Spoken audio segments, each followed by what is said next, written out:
Assalamu alaikum wa rahmatullahi ta'ala wa barakatuh. Bismillahir Rahmanir Rahim. Alhamdulillahi Rabbil Alameen. Wassalatu wassalamu ala Sayyidina Muhammad wa ala alihi wa ashabihi at-tayyibin at-tahirin.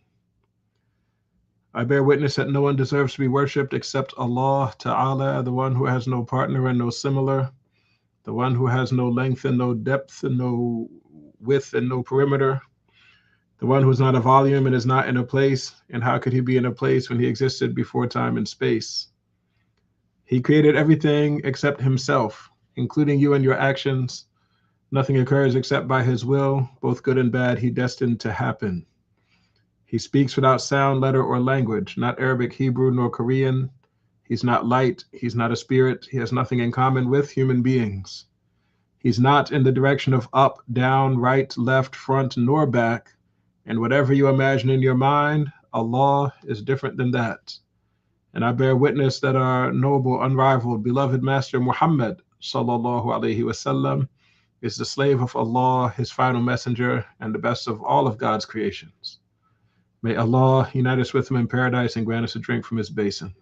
And may Allah increase us in patience, humility, knowledge, and comprehension, and help us to put our knowledge into practice, and grant us all sincere intentions. Ameen. Ameen, Ya Rabb. We are continuing in the book, the Hadrami introduction, Al-Muqaddimah Al-Hadramiyya, which is an introductory text of Shafi'i fiqh written by the Allama Bafadl rahimahullah. In the text, we've made it to page 51. We're on page 51 in the chapter discussing recommended prayers. Now, I know we had a couple weeks without a lesson, so I'm just very briefly summarize what we said so far in this chapter. We said that the optional prayers, which we sometimes call recommended prayers or sunnah prayers, these optional prayers are not all equal in terms of the virtue and rewardability of them. Okay, so we wanted to mention the optional prayers in order of their merit. So the most virtuous of the optional prayers is the Eid prayer. Okay, the two Eid prayers are the best of the optional prayers, followed by the two eclipse prayers, followed by the rain prayer, followed by the witr prayer. And then we talked some details about witr, which I'm not going to all repeat here. And after witr, the next best optional prayer are the two rak'ahs that are before subh, the two rak'ahs that you pray during subh time before the obligatory two rak'ahs of subh. That one is next in line in order of virtue and rewardability.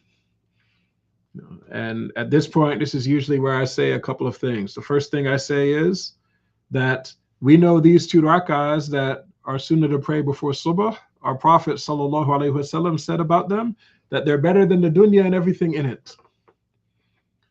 So if the two rak'ahs before subh are better than the dunya and everything in it, then what about all those ones that are even more virtuous in those two rak'ahs, like witr and like, the Eid prayers and the eclipse prayers and the rain prayer? How rewardable are those when they are even better than two rak'ahs that are better than the dunya and everything in it? MashaAllah. The second thing I would mention here is that in a hadith Qudsi, our Prophet sallallahu alaihi wasallam said that Allah tabaraka wa ta'ala said that the slave does not draw spiritually near to Allah with anything better than the obligatory actions. And that after doing the obligatory actions, then the slave can do the optional things to get closer still. But from this hadith, we know that the obligatory actions are even higher status, higher virtue, and higher reward than any of the optional ones. So again, if 2 sunnah rak'ahs before subh are better than the dunya and everything in it, and some of the other optional prayers, like the Eid prayer and witr, for example, are better still, then what about the obligatory prayers? How much reward do you get for those prayers? I say this by means of reminding myself and reminding everyone, that the 5 obligatory prayers are extremely important and extremely rewardable. And it's going to be the very first thing that Allah asks you about on the day of judgment concerning the actions of your body. Okay, the only thing you get asked about before the prayer is going to be matters of belief. So those 5 obligatory prayers are extremely important. Remember to put them first. They are the priority. All of these optional prayers are secondary to them. But let's continue. So we said the 2 Eids, the 2 eclipse prayers, the rain prayer, witr, and then we said the 2 rak'ahs after Fajr comes in and before you pray the obligatory subh. After that, what are the next best optional prayers? It would be the 2 rak'ahs before dhuhr, and the 2 rak'ahs after dhuhr, and the 2 rak'ahs after maghrib, and the 2 rak'ahs after isha. Those 8 are all equal in virtue and status, just below the virtue of the 2 rak'ahs before subh, and ahead of everything else that comes later in this list. You should also know that Jumu'ah is the same as dhuhr when it comes to this issue. So on the day of Jumu'ah, just like it's sunnah to pray 2 rak'ahs before dhuhr and 2 rak'ahs after dhuhr, it is also sunnah to pray 2 rak'ahs before Jumu'ah and 2 rak'ahs after Jumu'ah. These 10 rak'ahs, the 2 before subh, the 2 before dhuhr, that makes 4, the 2 after dhuhr, that makes 6, the 2 after maghrib, that makes 8, and the 2 after isha, that makes 10. These 10 rak'ahs that I just described, these are the highly emphasized rawatib. Rawatib. This is a good word for all of us to learn, mashallah. Rawatib. R-A-W-A-A-T-I-B. Rawatib.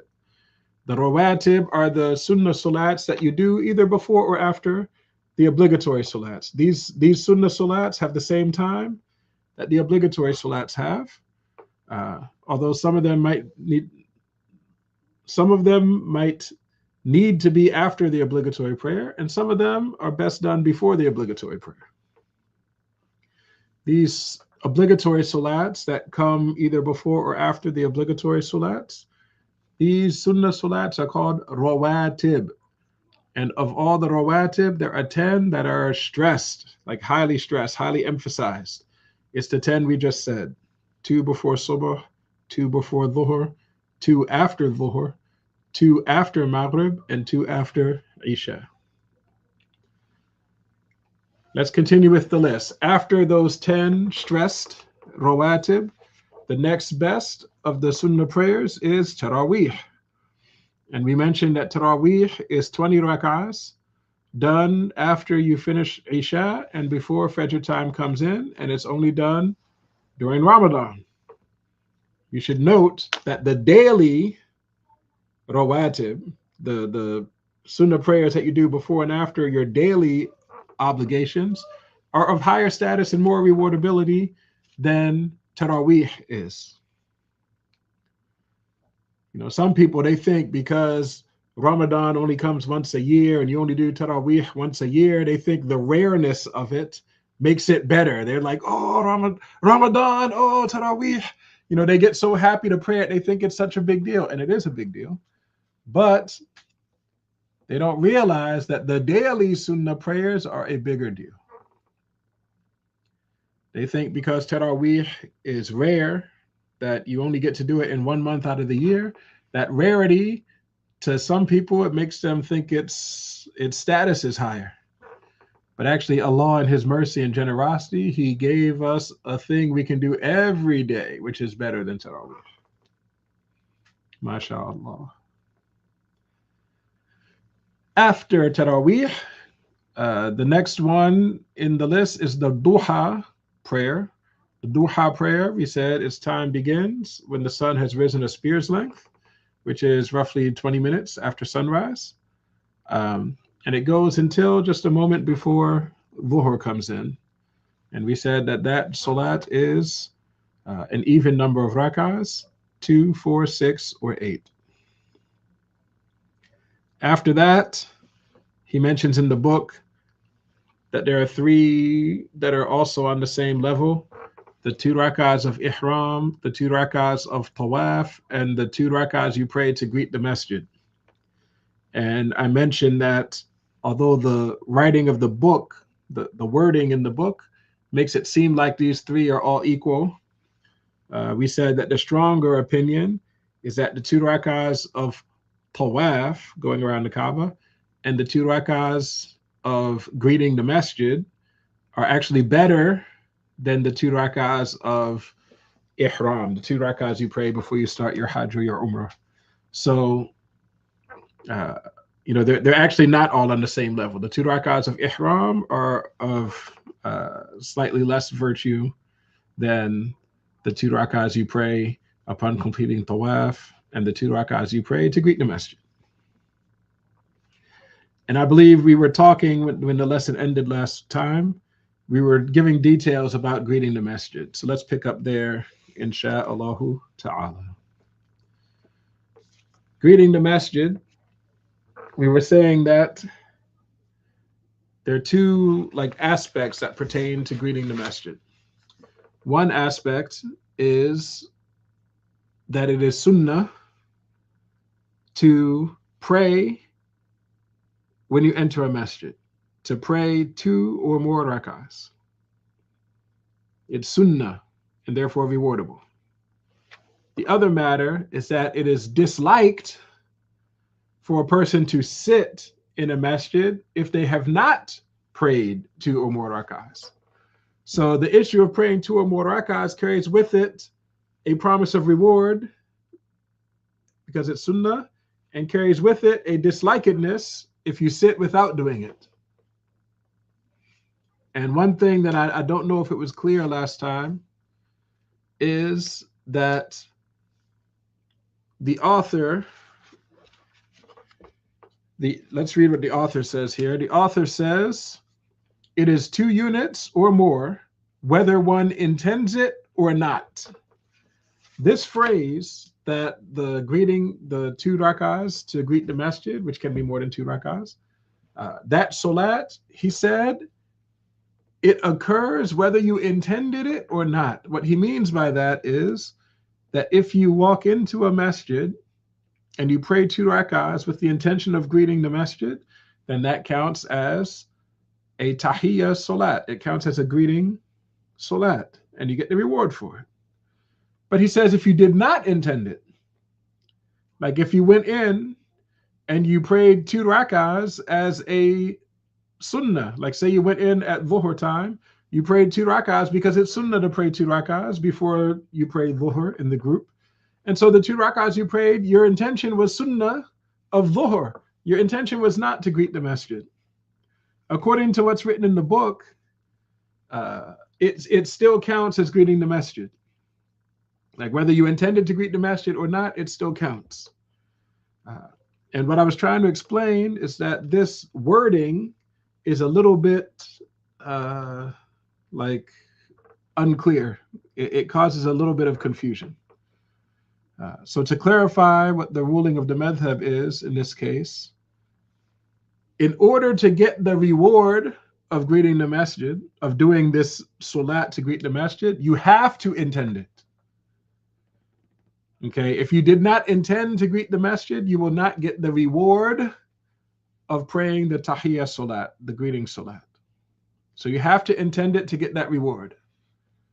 Okay, but the dislikedness of sitting without praying 2 or more rakahs, that dislikedness will go away as long as you pray 2 or more rakahs. Whether you intended those rakahs to greet the masjid or whether you did not intend those rakahs to greet the masjid, the dislikedness of sitting is going to go away as long as you've prayed 2 or more rakahs, no matter what the intention of those 2 or more rakahs were. Okay, that statement in here about greeting the masjid occurring, whether you had the intention or not, he means it in the sense that it won't be disliked for you to sit down after you've prayed 2 or more rakahs, no matter what that intention was. Whether you prayed 2 rakahs as the sunnahs of dhuhr, whether you went in and prayed just the 4 rakahs of the obligatory dhuhr, or whether you went in and maybe you slept through subh that day, so when you went in the masjid, you prayed subh that you missed earlier in the day. Whatever you prayed, as long as it was at least 2 rakahs, it will not be disliked for you to sit down afterwards. Okay, whether you intended those rakahs to be a greeting for the masjid, or whether you did not intend those rakahs to be a greeting for the masjid, you can sit afterwards without it being disliked. But you do not get the reward of greeting the masjid unless you intend it. Okay, inshallah, that is clear. And you can combine intentions in certain limited cases. Ordinarily, it's not permissible to combine 2 intentions in one action. But for some salats, it is okay to do that. So in the example I just gave, say you go into the masjid to pray dhuhr in congregation, and you have enough time to pray 2 sunnah rakahs first. So you pray 2 sunnah rakahs. Well, you can intend, when you're saying your takbir to do those sunnah rakahs, you can intend that they are the sunnah of dhuhr, the sunnahs that come before the dhuhr obligatory salat.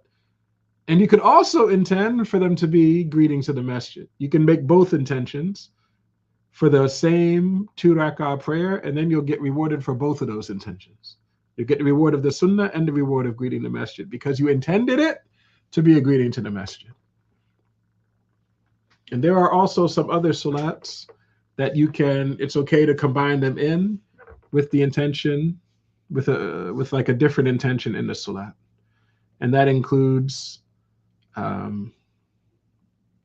like the intention of tawbah. And that includes the sunnah of wudu. That includes the sunnah of istikhara. So like a person could walk into the masjid and intend to pray 2 rakahs. And he might intend that those 2 rakahs are the sunnahs that come before dhuhr and also are a greeting of the masjid. And if he just finished making wudu, then he can intend them to be the sunnahs of wudu. And if he intends to pray istikhara after those 2 rakahs, he can intend those 2 rakahs to be the 2 rakahs of istikhara.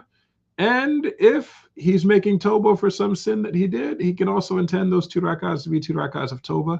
All 5 of these intentions can be combined in a single prayer.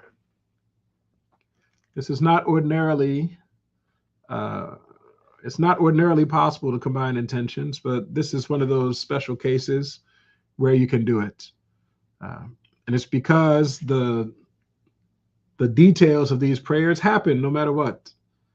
Like we said, for the greeting of the masjid, whether you intended it or not, the dislikingness will still go away. You know, if you made wudu right before these, you prayed these rakahs, well then, whether you intended them to be the sunnahs of wudu or not, the fact remains that you did it right after wudu.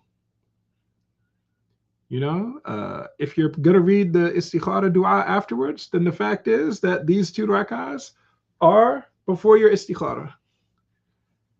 You know, if you made tawbah for a sin and you want to pray 2 rakahs, well then these 2 rakahs are following your tawbah as well. Like the reality is that the rakahs meet the conditions for all of those things, even though it's a single salat. And so if you intend all of them, you get the reward for all of them.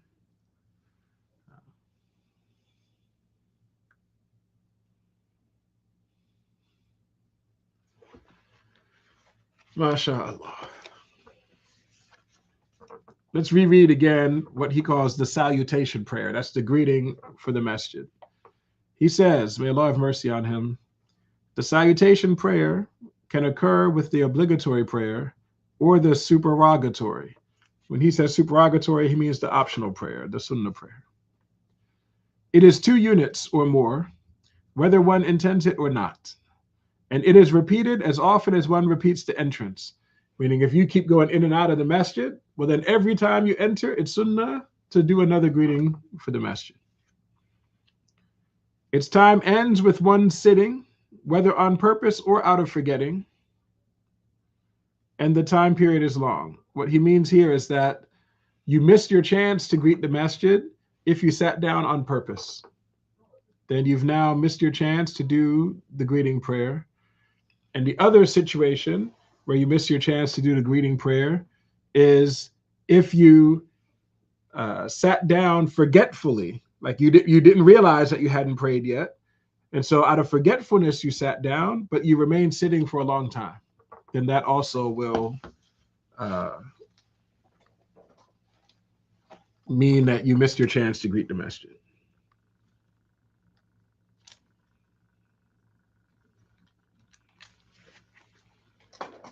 And this is where we ended last week. Inshallah, it's clear. Let's continue.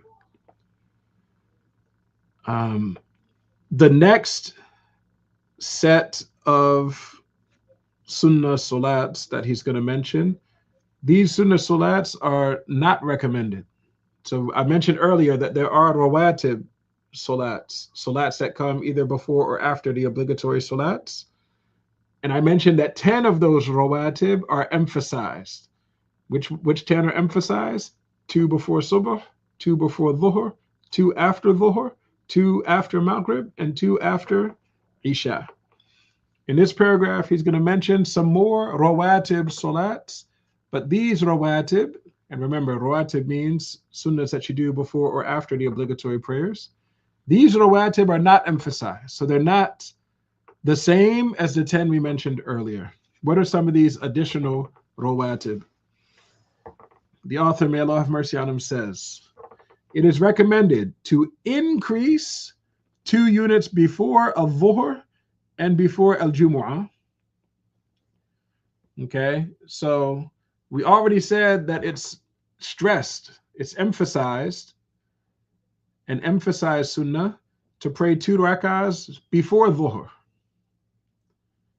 Right? And we said Jumu'ah is just like dhuhr, so also before Jumu'ah. It's emphasized to pray 2 rakahs before dhuhr. And now he's saying it's also recommended to add another 2 rakahs before dhuhr, to make it 4 rakahs before dhuhr. So the sunnah is actually to pray 4 rakahs before dhuhr, but 2 of those rakahs are emphasized and 2 of those rakahs are not emphasized. All 4 of them are sunnah, but 2 of them are like really, really, really sunnah. Okay, you should make every effort to do the emphasized ones. What else does he say? He said it's recommended to increase 2 units before al-dhuhr and before al-jumu'ah. Then he says, and after it and after al-dhuhr. So he means it's also sunnah to add another 2 rakahs after jumu'ah and after dhuhr. So dhuhr and jumu'ah, which are treated the same when it comes to these sunnah prayers, it's sunnah to pray 4 rakahs before dhuhr. 2 of them are emphasized and 2 of them are not. It's also sunnah to pray 4 rakahs after dhuhr. 2 of them are emphasized and 2 of them are not. That's what he means when he says increase 2 units before and increase 2 units after. He says, and 4 units before al-asr. So it's also sunnah to pray 4 rakahs before asr, meaning after asr time comes in, but before you pray the obligatory asr, it's sunnah to pray 4 rakahs before asr. And all 4 of these are of the not emphasized variety. All 4 of them are not emphasized, but they're still sunnah. He says, and 2 units before al-maghrib. So we said that there are 2 units that are emphasized after al-maghrib. Well, there's also it's also sunnah to pray 2 rak'ahs before Maghrib. But the 2 that are before Maghrib are not emphasized. He says, and before Al-Isha, also for Isha, we said it's emphasized to pray 2 rak'ahs after Isha. Well, he's telling you now that it's also sunnah to pray 2 rak'ahs before Isha, but the 2 rak'ahs that are before Isha are not emphasized. So if we wanted to talk through all of it, here's how it goes. Before you pray the obligatory subh, it's sunnah to pray 2 rak'ahs.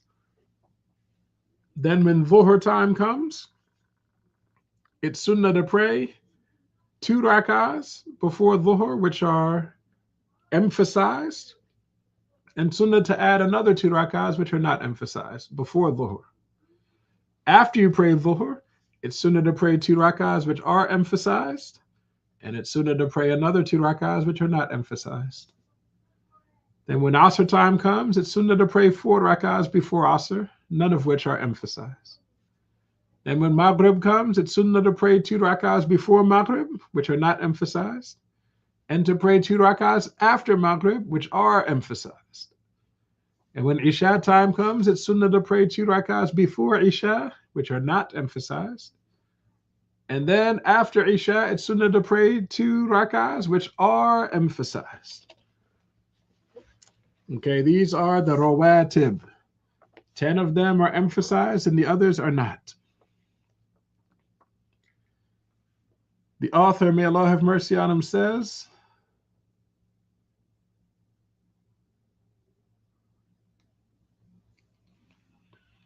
it is also recommended before going on a journey in one's house and on returning in the masjid.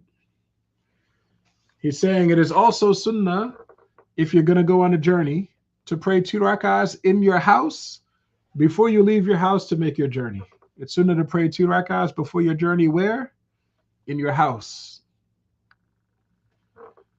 And then when you return from your journey back to your city, it's sunnah to pray 2 rak'ahs in the masjid. When you come back from your journey, you pray 2 rak'ahs in the masjid before you go home. So when you come back from your trip, your first stop should be the masjid, where you pray 2 rak'ahs, and then you go home. This is also a time when it is sunnah to pray 2 masjids, 2 rak'ahs. He says, also recommended are the prayer of asking for good. This is called the istikhara prayer. The istikhara prayer, this is a special dua that you do when you have a decision to make and you want Allah to guide you to what's good for you. And the way you do this dua is you need to pray 2 rak'ahs first, and then you say the dua after you finish 2 rak'ahs. So what he's saying here is the 2 rak'ahs that you pray so that you can say this dua afterwards, these 2 rak'ahs are also recommended. What else? He says the prayer of need. There's a salat called Salatul Haja, the prayer of need. This one, he says, is also recommended, although there are some scholars who said that it's based on a weak hadith. But, you know, if you are in need of something, the way you pray this salat is you pray 4 rak'ahs. And after you salam out from the 4 rak'ahs, you say praises for Allah and you send salat upon the Prophet, sallallahu alaihi wasallam. Then you make dua to Allah for what you need. He says, oh yeah, you have to add something in the book here. The text that I'm reading says, and the prayer of glorification. That's what my copy says. But if you look in the Arabic copies of this book, he says, and Salat al-Awwabin. There's a whole salat that's mentioned that the translator here did not include in his translation. And maybe it was missing from the copy he was translating from. But you should add here, and Salat al-Awwabin. Salat al-Awwabin. Okay, Salat al-Awwabin is 20 rak'ahs that you pray between Maghrib and Isha. Okay, so you pray Maghrib and then you pray 20 rak'ahs before Isha time comes in. This is Salat al-Awwabin.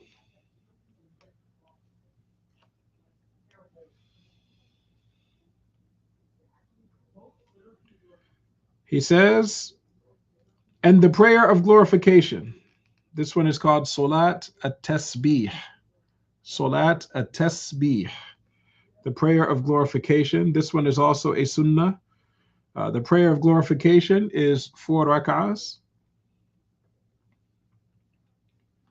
It's how many rak'ahs? 4 rak'ahs. The prayer, the Salat at-Tasbih. It's 4 rak'ahs long, and in every single rak'ah, you will say the following thing 75 times. You will say, Subhanallah, walhamdulillah, wa la ilaha illallah, wallahu akbar. You'll say that expression 75 times in every rak'ah. How do you do it 75 times? You just say it 75 times in a row? No, you don't. Rather, when you're in the standing position, you will say it 15 times. And then when you're in the bowing position, ruku', you will say it 10 times. So 15 plus 10, that makes how many? 25. Then when you go to the i'tidal position, you will say that specific expression another 10 times. So we're up to 35 times now. Then when you go into the first sujood, you'll say it 10 times when you're in sujood. That takes us up to 45. Then when you sit between your 2 sujoods, you'll say it 10 times. That takes us up to 55. And then when you do your second sujood, you'll say it 10 times in that sujood. That takes us up to 65 times that you've said this particular dhikr. And then after the second sujood, you sit. You know how it's sunnah to sit briefly before you stand up? Well, here, when you sit briefly, you're going to sit long enough to say that expression 10 more times. Subhanallah, walhamdulillah, wa la ilaha illallah, wallahu akbar. You'll say that 10 times for a total of 75 times within the rak'ah. Then you'll stand up to do the second rak'ah. Then you'll stand up to do the second rak'ah.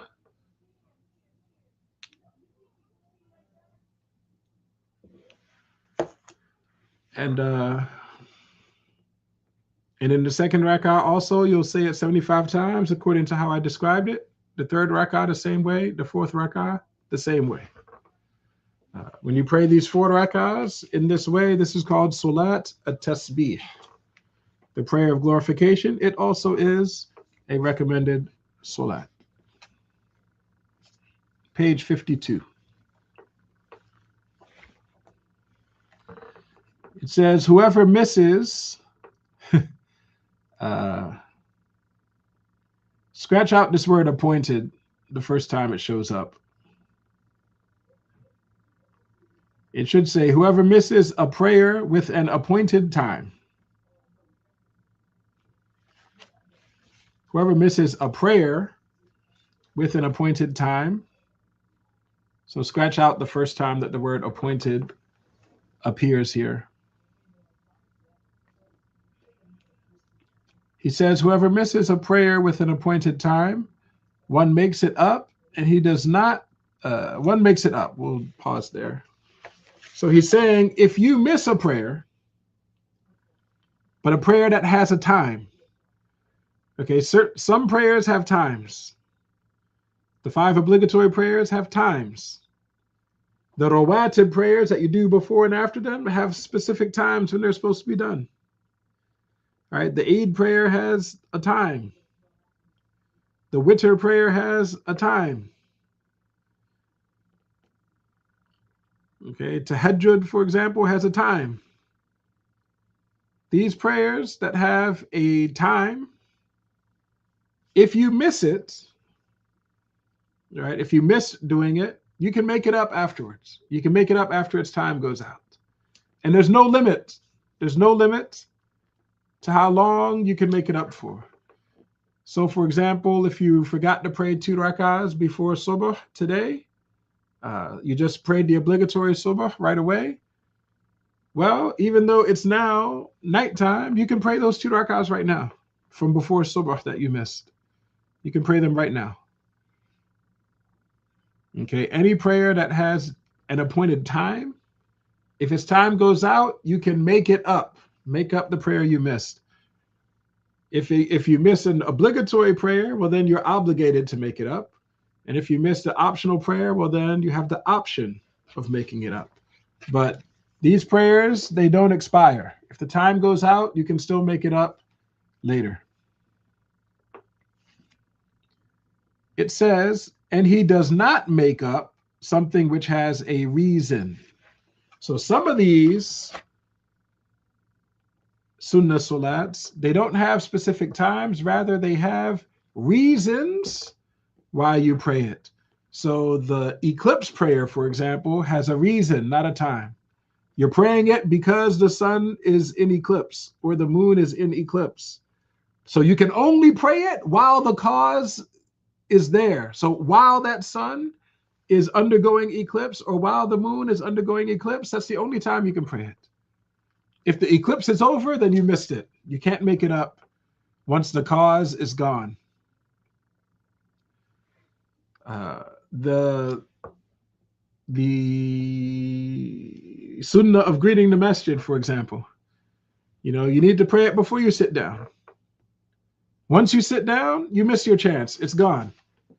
Okay, and we mentioned if you sit intentionally, it's gone, or if you sat forgetfully, it's gone if you've sat for a long time.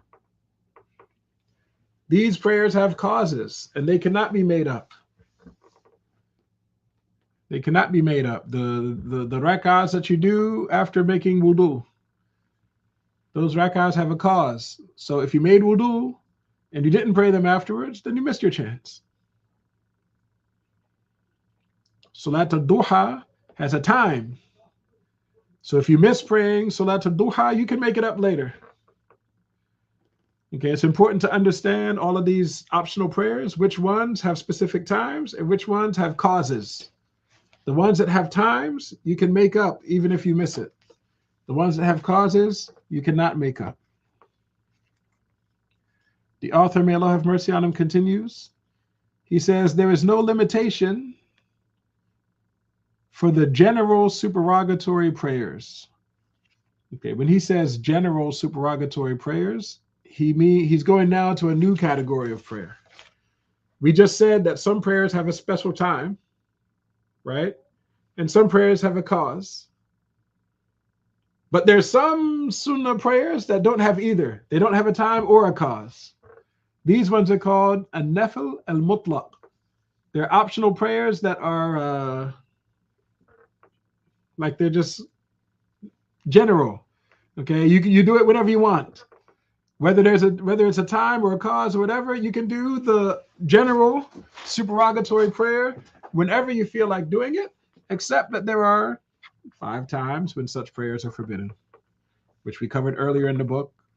After subh until sunrise, it's forbidden to do general supererogatory prayers. Between sunrise and the sun going up a spear's height, it's forbidden to pray general supererogatory prayers. At the moment that the sun is at its zenith, it's forbidden to pray general supererogatory prayers. After you finish praying Asr until sunset, it's forbidden to pray general supererogatory prayers. And in the last, 30 minutes of Asr time, roughly, meaning when the sun turns yellow, when the sky turns yellow, because the sun is getting close to setting, so we're talking the last 30 minutes roughly of Asr time, this is the time when it's forbidden to pray general supererogatory prayers. Aside from the 5 forbidden times, these general supererogatory prayers, you can do them whenever. Okay? Whether you had a cause to do them or did not have a cause to do them, whether there was a time where you want to do them or a time when you don't want to do them, whatever. These you can just do because you feel like worshiping your Creator. He says there's no limitation, meaning there's no limit on how many rak'ahs of this general supererogatory prayer you can pray. You can pray as much as you want. You know, it's mentioned that some of the awliya of the past used to pray a lot in a day. The Imam Zainul Abidin, Ali as-Sajjad, who was one of the tabi'een, Imam Zainul Abidin used to pray 1,000 rakahs every day. 1,000 rakahs. That's like a lot. And most of them would have fallen into this category of general supererogatory prayers, unless he made some kind of vow, which would have changed their designation. But these general supererogatory prayers, prayers that don't have any specific time and any specific cause, these ones, there's no limit to how many you can do in a day. And he's going to keep talking about these general supererogatory prayers. He says, for if one enters into the prayer with more than one unit, or more than n unit, then one can read the testimony in every 2 units, or every 3 or 4, but it is not permitted in every unit. Okay, so he's saying here, these general supererogatory prayers, the rules for them are very loose, okay, because they're completely optional. There's, they don't even have a time or a cause. This is just you wanting to worship your Lord, so there's more flexibility in it. So you can pray however many rakahs you want. You want to just pray 1 rakah? Pray just 1 rakah. You want to pray 2? Pray 2. 3? Sure. 4? Sure. Doesn't matter if the number is even or odd. It can be as many or as little as you like. Okay? If you want to just open up a prayer and pray 47 rakahs, you can pray a 47 rakah salat. Okay? You can do that. Okay? But there are a few kind of details here about the nature of this flexibility. So the first thing he mentions is the tashahhud, saying the tahiyyat. Okay? If you want to pray 40 rakahs in one salat, you can do the whole thing without any tahiyyat if you want. You don't have to do a tahiyyat. Okay? You don't have to do a tahiyyat until the very end. Until the very end. Like in the very last rakah. So you can pray the whole 40 rakahs with just one tahiyyat if that's what you want to do. But if you want, you can do a lot of tahiyyat. Like every 2 rakahs, you can do a tahiyyat. Or every 3 rakahs. Or every 4. Or you can mix it up. You can do a tahiyyat after 2 rakahs. And then don't do the next one till after 4 rakahs. And then don't do the next one till after 7 rakahs. And don't do the next one till after 18 rakahs. Okay? You can put the tahiyyat, basically wherever you want in these general supererogatory prayers. But the condition is that you cannot do a tahiyyat in every single rakah. You cannot do that. And in fact, if you did a tahiyyat in the last rakah, you cannot do a tahiyyat in this rakah. So like, for example, if you prayed 5 rakahs and then did one, your first tahiyyat was after your 5th rakah. Now you're in rakah number 6, you cannot do a tahiyyat again. Okay, it's too close to the last tahiyyat. All right, they can't come every one right after another. There has to always be at least 1 rakah without a tahiyyat in between your tahiyyats, if that makes sense. So you can do every 2, every 3, every 4, every 5, whatever. You just can't do it the very next rakah after you already did a tahiyyat. You can't do another one in the next rakah unless you salam out. So in that example I just gave, say someone's doing 6 rakahs and they decided in the 5th rakah to say a tahiyyat. Well, if they also want to say a tahiyyat in the 6th rakah, what do they have to do? They have to end the prayer in the 5th rakah. They have to salam out after the 5th rakah and then start a 1 rakah prayer, in which case he can do a tahiyyat in in that one rak'ah. So the only way you're going to be allowed to do a tahiyyat in consecutive rak'ahs is if you salam out between them. This is what he's trying to say here. Let's read it again. He says there's no limitation for the general supererogatory prayers. Pray as much as you want. For if one enters into the prayer with more than one unit, more than one rak'ah, then one can read the testimony in every 2 units or every 3 or 4, but it is not permitted in every unit. And again, that means unless you salam out between every unit. He says one can increase on what one has intended, and one can decrease on condition he changes the intention before this. So again, these general supererogatory prayers, the rules are much more relaxed than they are for the other prayers. You can even change your intention in the middle of the salat for these prayers. Okay, so if you started the prayer saying, I'm going to pray 8 rak'ahs, like one salat, I'm going to pray an 8 rak'ah salat, and after you did 4 rak'ahs, you're feeling kind of tired, or maybe you need to go to the bathroom or something, you can just change your intention and say, you know what, I'm going to just pray 4 rak'ahs. And then when you complete your 4th rak'ah, you sit, you say your tashahhud, and you salam out. You can do that. Okay, or maybe you said, I'm going to pray a salat that's 8 rak'ahs, and you did your 8th rak'ah, and then and when you're in the 8th rak'ah, you're just not ready to stop. You know, you got into one of those moods where, you know, you're reciting Quran and you're into it, and you're like, you just want to do more. Okay, well, as long as you change your intention before you add more, you intended to do 8 in the beginning, right? If you still have the intention of doing 8 and you just chose to do 9, that would break your prayer. It would render it invalid. But if you, while you're still in the 8th rak'ah, change your intention to say, I'm going to do a 9th one. As long as you changed your intention before you started the 9th rak'ah, then you can do that. And then in the 9th rak'ah, if you change your intention again, I want to do a 10th, you can do that. You can keep adding. You can keep changing your intention and adding for as much as you want.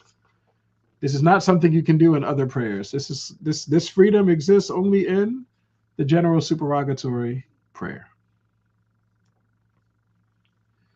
He says it is better to exit the prayer with salam after every 2 units. So if you're going to do this, the best way to do it is to follow the example of the Prophet sallallahu alaihi wasallam, who used to pray his prayers 2 at a time and salam out after every 2nd rak'ah.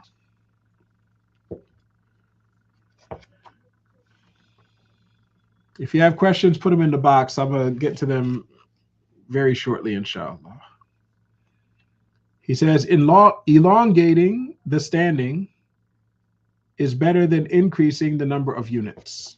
So if you're going to pray a bunch of prayers, like if you're going to pray a bunch of rak'ahs of salat in the daytime or the nighttime, you know, if you're going to pray a bunch of rak'ahs of salat, is it better to increase the number of rak'ahs, or is it better to increase the amount of Quran you recite in a single rak'ah? Like, for example, is it better for a person to say, pray 10 rak'ahs, and in each rak'ah he says one of the short surahs from Juz Amma, or is it better for him to pray just 2 rak'ahs, but in each rak'ah he recites an entire juz? Which one is better? Few rak'ahs with long recitation, or many rak'ahs with short recitation? The position of the Shafi'i school is that it's better to have long recitation in your salats, even if that means a small number of rak'ahs, but you have the nice long recitation in each rak'ah. This is considered to be better than just praying a lot of rak'ahs that are short.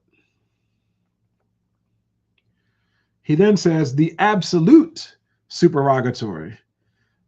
Here, when he says absolute, he just means the general supererogatory prayer. The Arabic name for it, mutlaq, it means absolute. But since he translated it as general up above at the top of the page, I feel he should have translated it as general here. It's the same word in both places, and we're talking about the same type of salat. The general supererogatory in the night is best. So although you're permitted to do these general supererogatory prayers at any time except the 5 forbidden times, the best time to do general supererogatory prayers is when? During the nighttime. During the nighttime.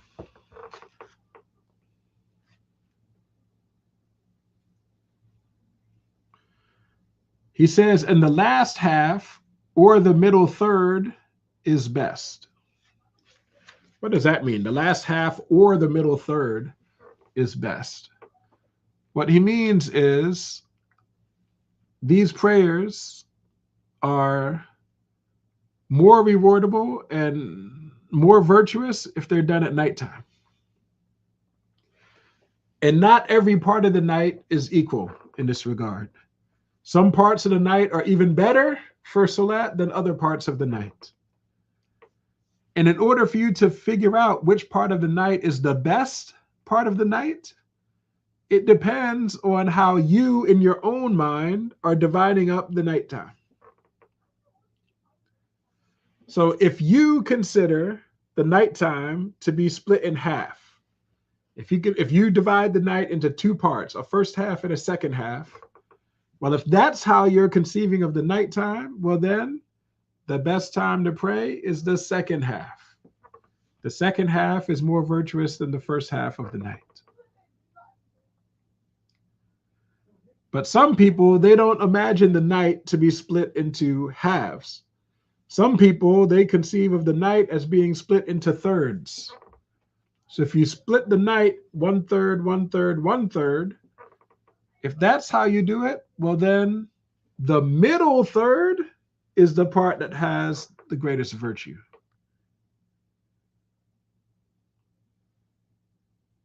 The middle third is more virtuous than the first third or the last third. But if you want to do it the way the Prophet sallallahu alaihi wasallam did it, and by the way, the Prophet did it in all of these ways, but one way that is, described well in the hadith, if you want to follow this particular way, which is considered to be like a very good way, you want to divide the night into sixths. So you divide the night into 6 equal parts. Okay? The first 3/6, which together make up the first half of the night, that's like over there. And then the next 2/6 would be the best, most virtuous part of the night to pray in. And then the last 1/6 would just be the end of the nighttime. So if you divide your night into sixths, if that's how you conceive of the night, well, then the most virtuous time to pray would be the 4th and 5th sixths of the night. But if you divide your night into thirds, then it's the middle third. And if you divide your night into halves, well, then it's the second half. It's kind of it's like how you want to conceive of the night being divided in your own mind.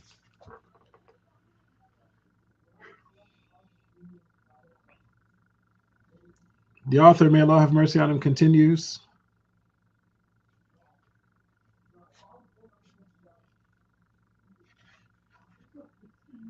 He says, it is disliked to establish all the night in prayer continually. So the nighttime, we said it's the best time to make salat. These optional prayers are the best time for them is during the night. And it's a very good thing to even pray the entire night, to not sleep at all. To spend the entire night in salat is a good thing to do. However, it's disliked to do that all the time. You don't want to make that your habit to pray the whole night without any interruption. Okay, this is not something that's good to do every day. All right, but if you want to just designate special nights for it, that's fine. If you want to spend the entire night in salat when it's the last 10 nights of Ramadan, that's a good time to do that. Or the 15th of Sha'ban, that's a good time to do that. Or the night before the Eid, that's a good time to do that. Okay, there are certain times when it's very good to spend the whole night in Salat and not even sleep at all. But it's disliked for you to do that like on an ongoing basis every day. He says, and to specify the night before Al-Jumu'ah with night prayers. Okay, it's also disliked if you single out Jumu'ah Eve, like Thursday night, like where we are right now. It's Thursday night. Right now it's Jumu'ah Eve. All right, if you single out this night to be the night where you're going to stay up all night to pray every week, that's disliked. Or maybe you don't pray during the night at all on the other days, and just Jumu'ah Eve is the only day that you decide to wake up and pray during the nighttime. This is something that's disliked. You don't single out Jumu'ah for that purpose. The author, may Allah have mercy on him, said, and to leave the night prayer, the actual Arabic here says tahajjud. So he's not talking about just any old night prayer. He's talking right now about the tahajjud prayer.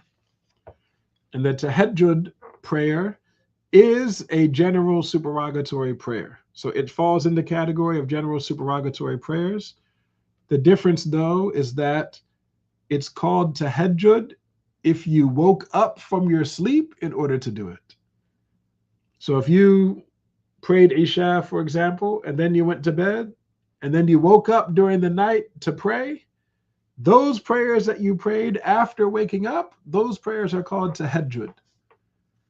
Okay, whatever night prayers you prayed before you went to sleep, those are just called night prayers.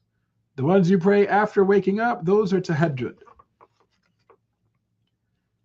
Okay, unless you intended something else like witr, then it wouldn't count as tahajjud. It would count as witr, which is more rewardable than tahajjud. He says, the author, may Allah have mercy on him, says, and to leave the tahajjud for which one has gotten used to. What he means is, among the things that are disliked, he mentioned several things that are disliked, right? He said to pray all night, all the time, or to single out Jumu'ah Eve for your night prayers. Those things are both disliked. And the third thing he mentioned that's disliked is for the person who is accustomed to praying tahajjud. He wakes up from his sleep during the night to pray tahajjud. For that person, it's disliked for him to stop praying tahajjud. So once you start waking up during the night for tahajjud, once you make that your habit, it's disliked for you to leave out that habit after that. You should continue to do that every night. Specifically, how do you do it? Tahajjud, what's the procedure? The author, may Allah have mercy on him, said, when one wakes up, waking up from your sleep during the night, one wipes one's face and looks up to the sky and recites. So when you wake up from your sleep, the first thing you should do is you should wipe your face. Okay, wipe your face, try to clean out your eyes. You know, you wipe your face to try to help wake yourself up. And you look to the sky. Why would you look to the sky? Well, you should look to the sky to confirm the time. You know, in the past, people didn't have watches and clocks and things. You know, if you woke up during the night, you looked out the window to see whether subh time had come in or not. That way you know, is it still nighttime? Can you still pray your tahajjud? Okay, so you look to the sky for that purpose. And then you recite these ayahs that are from the end of Surah Ali Imran. The ayahs begin, it's a number of ayahs. It's just about 2 pages of the Quran here. It starts with, Inna fi khalqis samawati wal ardi, as you see written here, surely in the creation of the heavens and the earth, till the end of the chapter. And he wrote here chapter 3, because we're talking about Surah Ali Imran. There's also an ayah in Surah Al-Baqarah that starts the same way. Inna fi khalqis samawati wal ard. We're not talking about the ayah that's in Surah Al-Baqarah. We're talking about the ayah in Surah Surah Ali Imran, which is on the second to last page, and continues down that page, and you recite until the end of the surah. So almost 2 pages of recitation. This is something that's recommended to do when you wake up during the night. You wipe your face, you confirm the time, you say these ayahs. And then you begin the tahajjud. The author says, and begins the night prayer. Again, scratch out night prayer and write tahajjud. The Arabic here says tahajjud, which is not the same thing as night prayer. He's talking specifically about the tahajjud prayer, which means you slept first. You begin your tahajjud prayer with 2 light units. So when you pray tahajjud, you start off praying 2 light rak'ahs, with, a short recitation in each one. He says, may Allah have mercy on him, and increases the supplications therein and asks forgiveness in the night. What does he mean here? He means you pray these 2 rak'ahs, and the other thing that you want to do during the night is you want to make a lot of dua during the night. When it says therein, it means during the nighttime. Doesn't mean in the salat. You increase the supplication during the nighttime. And you ask forgiveness during the nighttime. So when you wake up, you say these, you wipe your face, you look to the sky, you say these ayahs, you pray 2 quick rak'ahs, and you make a lot of dua and ask for a lot of forgiveness. It says, and in the last half or the last third is most important. So it's the same thing like he said earlier. If you split the night into 2 parts, well, then the second part is better than the first. If you split the night into 3 parts, well, then the middle part is better than the first or the third. If you split the night into 6 parts, well, then the 4th and 5th, 6ths, are better than the other parts. Wa sallallahu ala Sayyidina Muhammad wa ala alihi wa sahbihi wa sallam. I'm going to read something to you before I take questions, something that I just want to point out. MashaAllah. This book here, Al-Minhaj Al-Qaweem. This is written by a very famous, well-known, highly respected Shafi'i scholar, Ibn Hajar Al-Haytami. Ibn Hajar Al-Haytami, a Shafi'i scholar. This is not Ibn Hajar Al-Asqalani, the famous hadith scholar. This is Ibn Hajar Al-Haytami, a famous Shafi'i scholar. He has an explanation of this book that we're currently covering, Al-Muqaddimah Al-Hadramiyah. And I'm going to just read to you a little part of what he said in this portion of the book. After the author, may Allah have mercy on him, mentions that the last part of the night or the middle part of the night is the best, Ibn Hajar Al-Haytami, rahimahullah, he says that's because of the hadith. And he mentions the hadith that we all know as hadith an-nuzul, the hadith of descent. He says it's because of the hadith that sometimes you'll see it translated as Allah descending when the last third of the night comes in, and Allah asking, who's making dua so I can answer him, these types of things. Some people translate the hadith in that way. And Ibn Hajar, rahimahullah, he's mentioning that hadith is the reason why we say the second half of the night or the middle part of the night is the best part of the night for these salats and these du'as and to ask for forgiveness. Then he actually says a lot here, so I'm not going to read all of it. But after mentioning that, he mentions like the ayah, Ar-Rahmanu ala al-Arsh istawa, which, Wahhabis use to try to claim that Allah is physically above the throne. He mentions وَيَبْقَى وَجْهُ رَبِّكَ. He mentions يَدُ اللَّهِ فَوْقَ أَيْدِيهِمْ. He mentions a number of ayahs that a person might think from reading these ayahs that Allah is in a direction or that Allah is a body. Okay, after mentioning that, what does Ibn Hajar Al-Haytami say here in his explanation of this book? He says, Wa'lam, know, أن القرافي وغيره, that Al-Qarafi and others, حكوا عن الشافعي ومالك وأحمد وأبي حنيفة رضي الله عنهم, that Al-Qarafi and others mentioned that Imam al-Shafi'i and Imam Malik and Imam Ahmed and Imam Abu Hanifa all said that the one who says Allah is in a direction or that Allah is a body is a kafir. And then Ibn Hajar says, وَهُمْ حَقِيقُونَ بِذَلِكَ, and they said the truth concerning that. So Ibn Hajar also agrees with Imam Shafi and Imam Malik and Imam Ahmed and Abu Hanifa that the person who says Allah is in a direction is a kafir, and the person who says Allah is a body is a kafir. Okay. Do not be misled by people lying, saying that they have the belief of the Salaf, when in reality those four Imams, Shafi'i, Malik, Ahmed, and Abu Hanifa, are actually from the Salaf, and all of them said that you're a kafir if you believe Allah is in the direction of up or any other direction. All of them said you're a kafir if you believe Allah is a body that has parts. Okay? Don't think that these Wahhabis are telling the truth when they claim that their teachings are what the Salaf taught. If they had met one of the Salaf would have called them kafirs.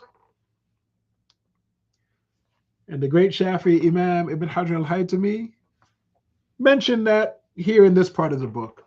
MashaAllah. All right, I'm going to go through some questions. If you have questions, ask them. Wa alaikum assalam wa rahmatullahi ta'ala wa barakatuh, to those who salamed me.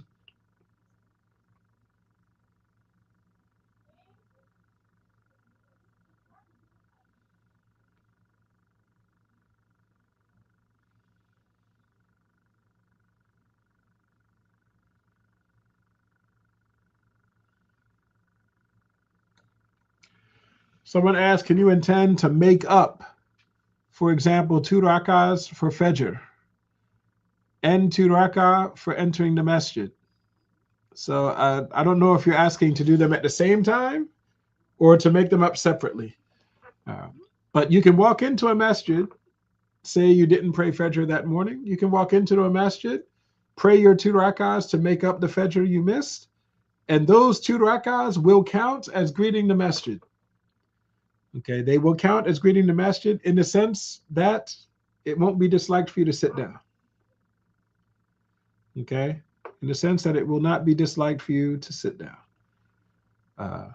If you wanted, and if you do that, then these 2 rakahs will count for both. It'll count as making up your Fajr, and it'll count as greeting the masjid. However, if you say you went into a masjid and you sat down intentionally, you sat down on purpose, that means your chance to pray the rakahs to greet the salat, to greet the masjid, are over. You missed your chance. And then you stand up to pray Fajr, to make up Fajr from earlier in the day. These 2 rakahs of Fajr that you're making up, they count, they're valid, they count as making up Fajr. But you cannot make up the salat of greeting the masjid, which you failed to do before you sat down. Okay, the salat to greet a masjid is a salat that has a cause. And remember, salats that have causes, once you miss them, you cannot make them up. You can only make up prayers that have times.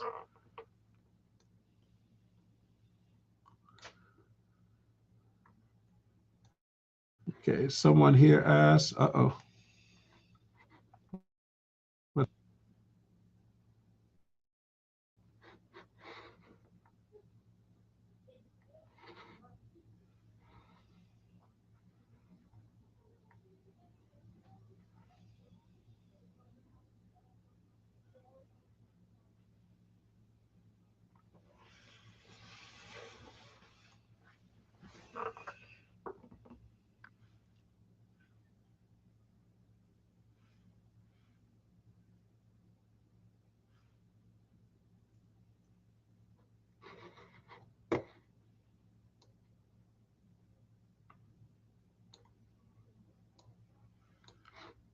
Assalamu alaikum.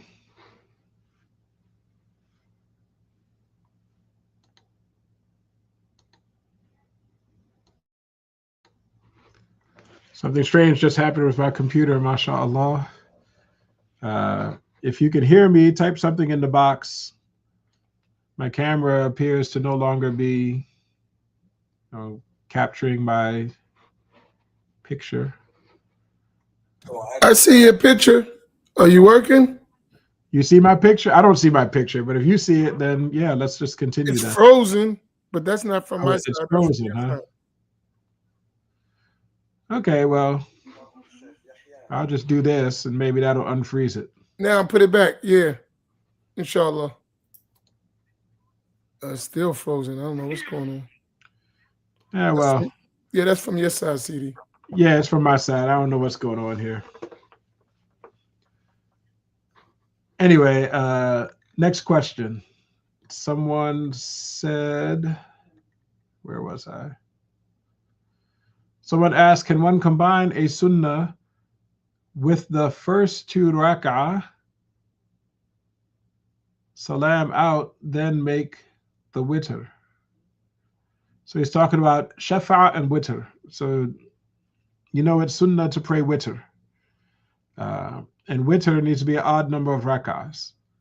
And the recommended way, if you want to pray witr as 3 rak'ahs, the recommended way is to pray 2 rak'ahs and salam out, and then pray 1 rak'ah and salam out. So he's asking, can someone combine? I guess he's asking the first 2 rak'ahs, the shafa part, the first 2 rak'ahs of witr, can a person combine another intention with those? I mean, if it's the intention of greeting the masjid or the intention of like the sunnah salat after wudu, or if, it's like 2 sunnahs of tawbah, then yes, you can. Like those intentions, you can merge with another intention. This is not something you can do in general. Okay, these are like special cases. The greeting, the salat to greet the masjid, the salat of wudu, the salat of tawbah, the salat of istikhara,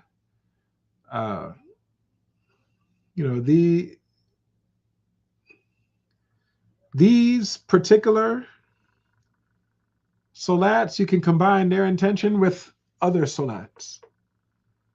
As for istikhara, I don't know if you can combine istikhara with the first 2 rak'ahs of witr. I don't know if you can do that. So I got to say, I don't know for that one.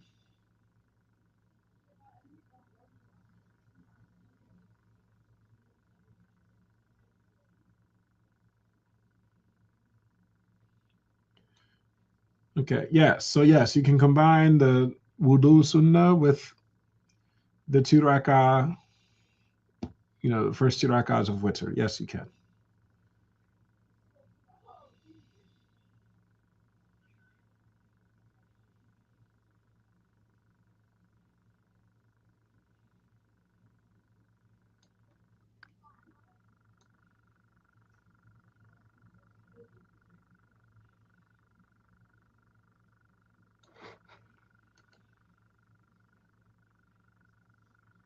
Looks like my camera still isn't working quite right.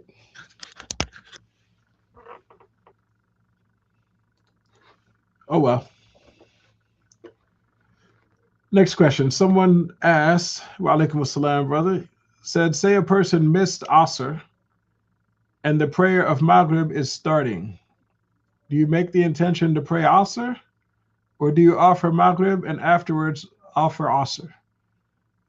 The ruling of the Shafi'i school in this issue is now that Asr time is out,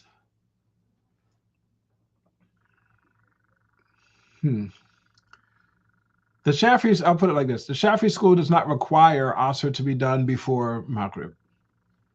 Some madhabs require that, the Shafi'i school does not. So if a group prayer of Maghrib is starting, You should pray in the group. You should pray Maghrib with the group and then pray Asr once it's over.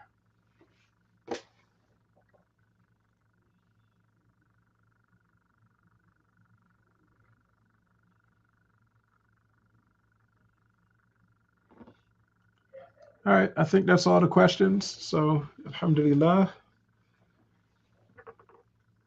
Let's say La ilaha illallah. La ilaha illallah. La ilaha illallah. La ilaha illallah. Allahumma salli ala Sayyidina Muhammad wa ala alihi wa sahbihi wa sallim.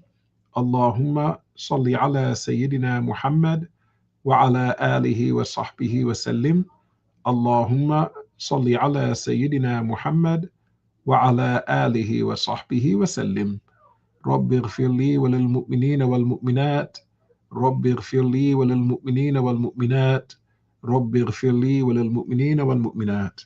Barakallahu feekum. I'll see you next week, inshaAllah ta'ala. Assalamu alaikum wa rahmatullahi ta'ala wa barakatuh.